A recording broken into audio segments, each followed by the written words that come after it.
दोस्तों एक बार पुनः स्वागत है आपका अपने चैनल NCERT सॉल्यूशन 99 पर। दोस्तों हमें आशा है आप अच्छे होंगे, स्वस्थ होंगे और आपकी पढ़ाई अच्छे से चल रही होगी। बच्चों जैसा कि आपका 10 मार्च को मैथमेटिक्स का पेपर था बच्चों, तो इसी पेपर को हम सॉल्व करेंगे आज। आप पेन और कॉपी लेकर बैठें और हमें कमेंट सेक्शन में लिखकर बताएं कि आपने कितने प्रश्न हल किए हैं, अपना स्कोर चेक करें। तो बच्चों देखते हैं प्रश्न क्रमांक। इसमें बच्चों पेपर का जो कोड है वो है 102513 बच्चों, और इसमें जो टोटल प्रिंटेड पेज हैं बच्चों 16 हैं, और इसमें टोटल जो है क्वेश्चनों की संख्या 23 है, और समय बच्चों इसका 3 आवर है, और बच्चों इसमें टोटल मैक्सिमम मार्क्स बच्चों 75 है। तो बच्चों ये सेट नंबर डी है। तो बच्चों इसमें 1 से 5 तक बच्चों वस्तुनिष्ठ प्रश्न हैं, 6 से 23 तक के आंतरिक विकल्प दिए हैं, और यहाँ बच्चों जहाँ आवश्यक हो वहाँ स्वच्छ एवं नामांकित चित्र भी आपको बनाना है। ये बच्चों आपके डायरेक्शन निर्देश दिए हैं, इंस्ट्रक्शन है। तो बच्चों स्टार्ट करते हैं प्रश्न क्रमांक 1 से। तो बच्चों प्रश्न क्रमांक 1 देखते हैं प्रश्न क्रमांक 1 में क्या कह रहा है। प्रश्न क्रमांक 1 में बच्चों पूछा गया रिक्त स्थान की पूर्ति कीजिए, फिल इन दी ब्लैंक्स से बच्चों। तो इसमें पूछा रिक्त, तो बच्चों पूछना √3 एक किस प्रकार की संख्या है। तो बच्चों √3 एक अपरिमेय संख्या, आपको याद रखना है। यही संख्या बच्चों अपरिमेय संख्या है बच्चों, जो इसका वर्गमूल नहीं निकलेगा √2 का। इसके बाद है बच्चों इसको P/Q के रूप में नहीं लिखा जा सकता बच्चों √2 को, इसलिए ये अपरिमेय संख्या है। एक बहुपद जिसकी घात 3 होती है तो वो कौन सा बहुपद कहलाता है। तो बच्चों वो कहलाता है त्रिघाती बहुपद, आपको याद रखना है। कौन सा बहुपद कहलाता है बच्चों? त्रिघाती बहुपद कहलाता है। इसके बाद है बच्चों AP दी है, एक समांतर श्रेणी दी है 3/2, 1/2, -1/2, -3/2। सर्वांतर निकालना बच्चों, कॉमन डिफरेंस।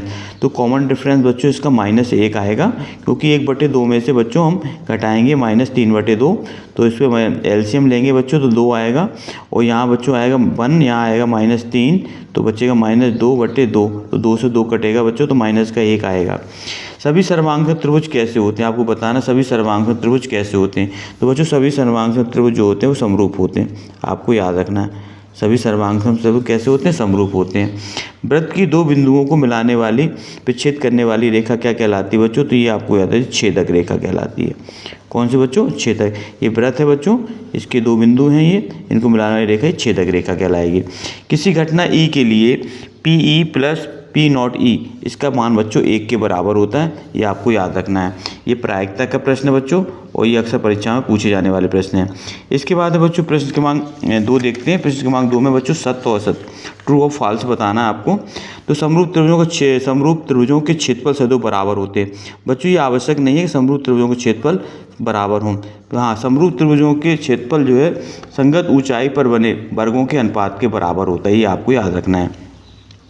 1,2, 1,3 एक समांतर श्रेणी नहीं है। तो बच्चों ये आपका जो है सत्य है, क्योंकि ये जो है आपका एक समांतर श्रेणी नहीं है, इसलिए बच्चों ये राइट आंसर है।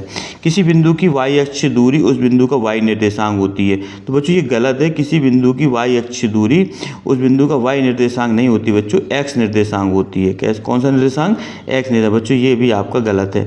इसके बाद है शंकु का आयतन बच्चों πr² नहीं होता है बच्चों, शंकु का आयतन होता है 1/3 πr²। ये भी बच्चों आपका रॉन्ग आंसर है।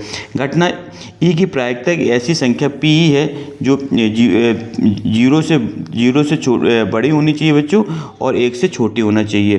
तो इसके लिए बच्चों ये दिया है आपका, इसी बच्चों ये असत्य है। ये कैसा है बच्चों? ये असत्य है, आपका सत्य है बच्चों, राइट आंसर है।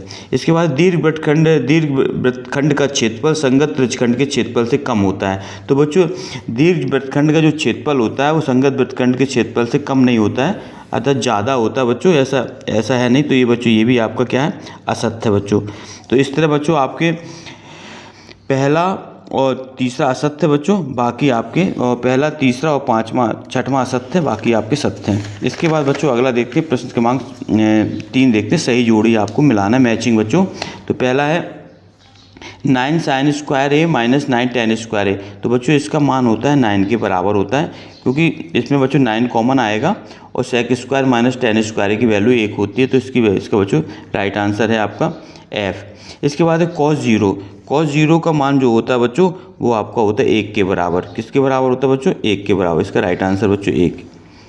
इसके बाद है sin 0 का मान जो होता है बच्चों वो आपको याद रखना है कि sin 0 का जो मान होता है वो 0 के बराबर होता है। किसके बराबर? 0 के बराबर होता है।